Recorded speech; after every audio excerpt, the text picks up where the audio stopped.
the most basic measuring instrument that we encounter even early in our educational career is this thing here.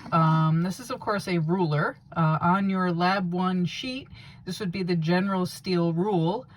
The one we typically use in class is in fact made out of steel, and if you were going to use a ruler in an industrial setting, that might be the material that you choose because it's far more durable than this. This is of course a cheap wooden ruler from Staples. I think I spent 75 cents on this. Slightly higher tech, clear plastic that would allow you to actually put that over something and see. So how does this ruler work? Well, first let's talk about the inch in the metric system. The US, of course, is one of the only countries in the world that hasn't converted to the metric system. We still use the inch system. And because we're potentially working in international companies, we have to learn both the inch and metric system. Interestingly, most of the gauges that we're going to look at here during lab are in fact in the inch or imperial system or British system. All those words can kind of be used interchangeably. And it's kind of a weird thing because it's not a 10-base system.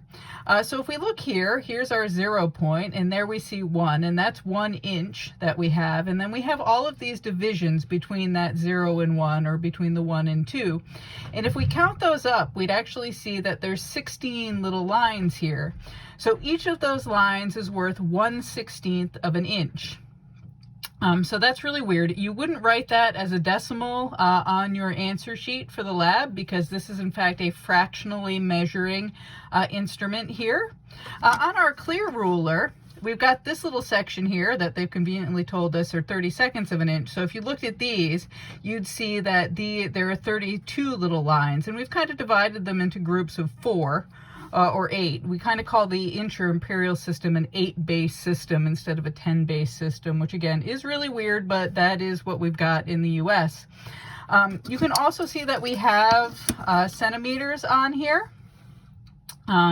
So here we have 0 and again 1 centimeter, and then the divisions between there's of course going to be 10 lines because it's a 10-base system. So each of those little lines is a millimeter. If you look here, you can also see approximately how many millimeters or centimeters there are to 1 inch. So if we look here, where our 1 inch line here is, you see it's just about 2.5. The official conversion, which is one of these numbers that you should commit to memory now and forever, is that there's 2.54 centimeters or 25.4 millimeters to 1 inch. So anytime you need to do one of those linear conversions, that's an important number to have memorized. Now, how would you go about measuring with this? And again, this is not something you typically use in a manufacturing environment unless you had a really unspecific piece of material that you were trying to measure.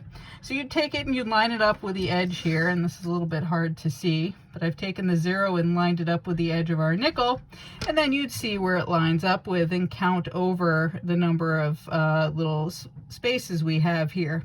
So we have, it looks like this is going to be 8, 9, 10, 11, 12. That's our 13th little mark here. So our measurement for our nickel using the ruler is 13/16. Now, if you were using this plastic ruler, something that you could do here is actually place your item underneath it and then do your measurement there. And then in this section, we've got 30 seconds. So you might be able to get a more precise measurement, which in fact we can because it's coming, well, no. If we count this across again, here is going to be 16 30-seconds. And then we've got 16, 17, 18, 19, 20, 21, 22, 23, 24, 25, 30 seconds. So yeah, with little increments that you have more increments on your ruler, you can get a kind of more precise measurement. But again, this is a very rough way to do any sort of technical measuring, because first off, you have to line up with the little edges here and try to figure out which line you're most close to. And then if you look at this, even with 30 seconds, the lines are getting awfully close together. We do have a ruler at times that's divided into 64ths, and the lines are so close together in that case that you almost can't see the difference between them. So again, not a really great way to measure, but one of the most basic ways that we initially get acquainted with the idea of measurement.